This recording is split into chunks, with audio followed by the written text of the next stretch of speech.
I started my home staging business with a whole lot of faith, very little money, no roadmap, nothing. And then my first year, I made 6 figures.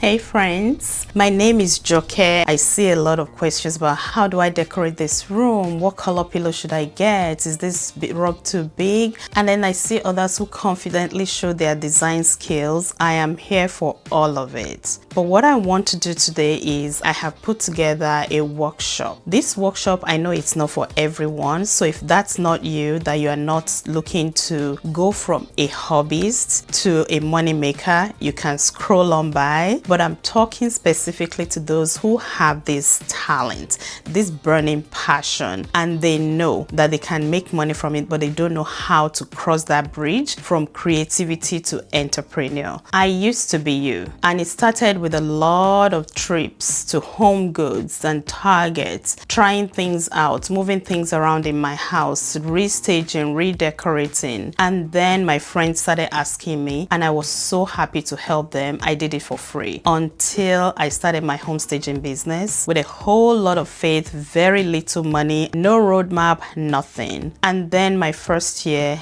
I made 6 figures. And I'm now in year 7 and the business is thriving. And I'm using what I know to teach others how to start their business just like me, with all the information that I wish I had access to when I started. And now I'm pulling back the curtains, sharing all industry secrets on what it takes to take your creativity to the next level. Join me on September 4th at 10 a.m. Pacific Standard Time. I'll be sharing all about how you can package your passion and your God-given talent into a money-making machine, how to price your services with confidence so you can get paid what you're worth. I'm going to be breaking it down, and how to avoid all the mistakes that I made and all beginners make that get them stuck in the hobby state of mind. Click on the link below to save your seat and let's get going. I'll see you in class.